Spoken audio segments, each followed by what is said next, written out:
ئامادەکاریەکان بۆ 11مین فستیڤاڵ هێنار و پاییز هێڵەبجە کۆتایی هاتووە. جوتیار و خاوەن پیشەکان ناوی خۆیان تۆمار بۆ شوێن و کەپرەکانی چالاکیەکە دەکەن. پێشبینی دەکرێت ئەم ساڵ نزیک بە 3000 کەس لە ڕێگەی فۆرمەوە داخوازی بۆ گرتنی کەپر پڕ بکەنەوە.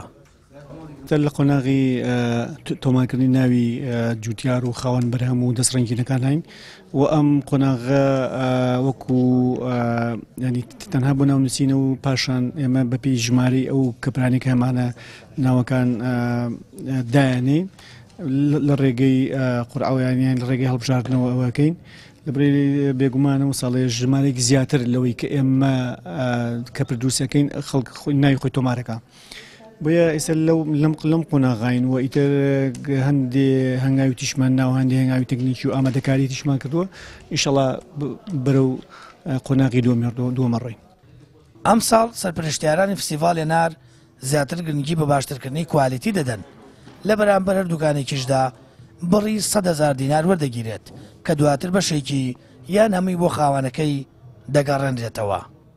لەو کاتە ئەگەر خەڵک ئیسیفادە لەوە بکات ئەمان هاوکاری خەڵک بکەن ڕێنمایی خەڵک بکەن هاوکاری خەڵکیش بکەن بە شێوازێک وەکو تقریبن پارەکە نەبێ پارەکە تۆزێک زەختە خسە سەر خەڵک بەڵام حەزەکەم ئیمساڵ من بۆکو خۆم پێم خۆشە ئیمساڵ بوەکو بەرنامەیە وەک سیستمێک بە بەرنامە بکرێت بە بەرنامە بکرێت هەم بۆ خەڵکەکە باشە هەم بۆ کاسبکارەکان باشە. ساڵە زۆر شتێکی جوان بەڕێوە ڕۆشتووە ئیشەکانیان زۆر جوان بۆ کەس ناڕازی نەبووە باوەڕ ناکەم ئەم ساڵیش کەسی ناڕازی تابێ لیژنەکان بە شێوەیە کارەکان تەسیق کردووە کەس بێبەش ناکەن یان واستەکاری باوەڕ ناکەم بەی شێوەیەتیا بێ سا خۆمان چەند ساڵ بەشداریمان کردووە ناومان نووسیوە ناومان نەبوو ئەم ساڵش ناومان نەبوو بەشدارێکی ناشمان نەبوو بەشداری ناکەین سوپاسیانەکەین دەستیان خۆش بێشتێکی جوانە بۆ شارەکەمان.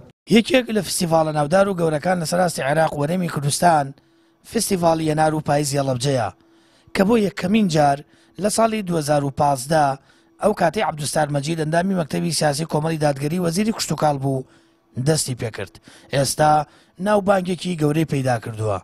بڕیار ئەم ساڵیش بە بەشداری زیاتر لە 650 کەپر و دوکان بۆ خستنە ڕووی هەنار و بەرەمی کوشتوکاڵی ویشی دەستی و خواردن و کتێب کۆتایی مانگیدا لە پارکی شاری یاری هەڵەبجە بەڕێوە بچێت.